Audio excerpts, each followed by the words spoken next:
Oi, meu nome é Vitor Nievala Dalprá, eu sou estudante de Engenharia da Computação da UTFPR e agora eu estou no segundo período e eu desenvolvi um projeto para a disciplina de estrutura de dados que consiste basicamente em achar a saída de um labirinto. Eu utilizei duas técnicas para isso. Eu vou dar uma explicada antes quais são as técnicas, aí eu mostro o código e mostro os testes. Bom, a primeira técnica que eu fiz foi usando uma matriz de custo. Então você tem, imagine que esse vermelho, esse quadradão aqui, esse retângulo é um labirinto. A parte em vermelho seriam as paredes e a parte branca é o caminho que você pode passar. Aí o laranja é onde você começa e o verde é onde você termina. A matriz de custo funciona da seguinte forma: você pega a posição do fim e vai expandindo, acrescentando um número que seria justamente o custo para você chegar até tal lugar. Então, o fim teria custo 1, aí logo do lado dele em cima teria custo 2 e vai espalhando. De tal forma que você espalha e quando chega exatamente onde você está, se você seguir a trilha, é justamente o menor custo possível para você chegar no final. A outra solução que eu fiz foi através de um backtracking, que seria uma pilha de chamadas recursivas. Chamadas recursivas são aquelas funções que chamam elas mesmas.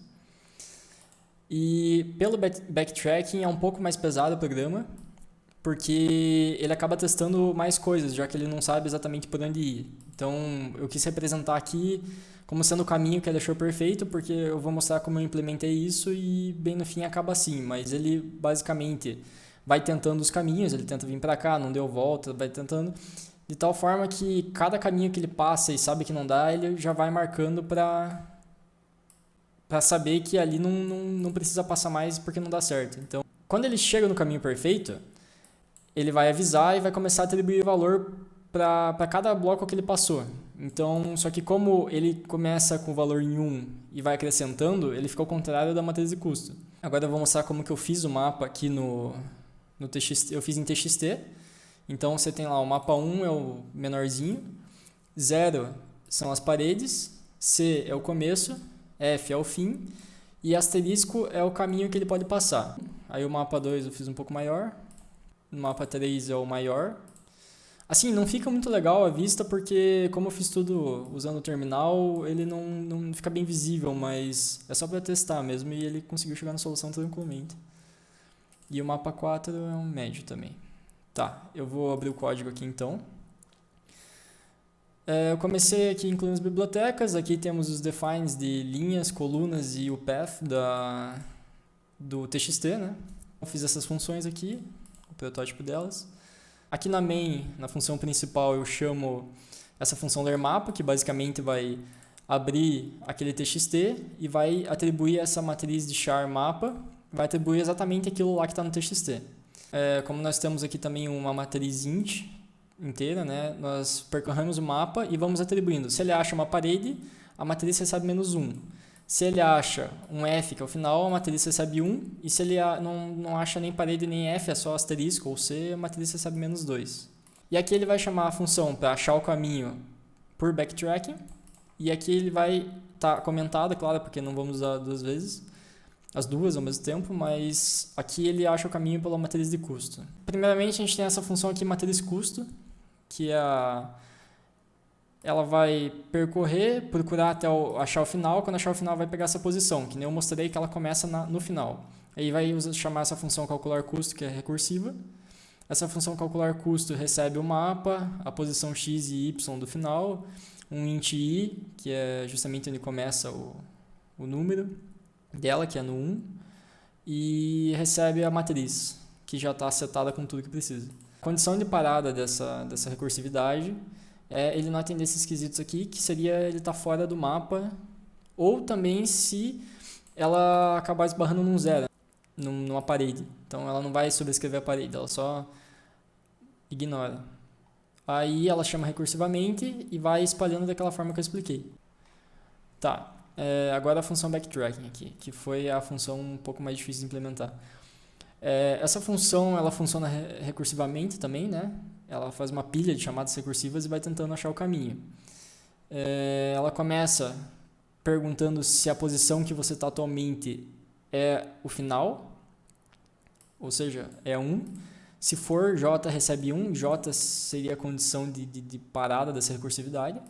J recebe 1, a matriz naquela posição recebe 1 e ela retorna o J. Ok. Se não, a matriz nessa posição que ela está testando vai receber menos 1. Isso é justamente o que faz ela não voltar por esse mesmo caminho enquanto está procurando achar o final.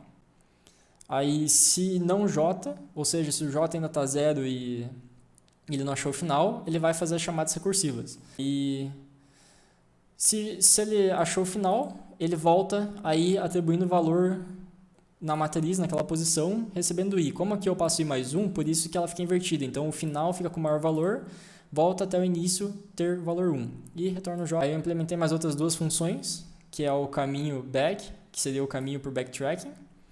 Basicamente vai chamar o backtracking, que vai alterar a matriz. E essas condições aqui servem para percorrer a matriz e ela vai testar se a posição seguinte é uma posição maior que a posição anterior. Então, por isso que como é 1, 2, 3, 4, 5, ela sempre vai achar o caminho. Quando acha o fim, ela para. E isso aqui serve para ir limpando a tela e imprimindo um novo mapa para ficar legalzinho a animação de ver o C chegando até o F. Aí a função caminho matriz é a mesma coisa, só que para matriz de custo. No caso, ela chama a função matriz de custo.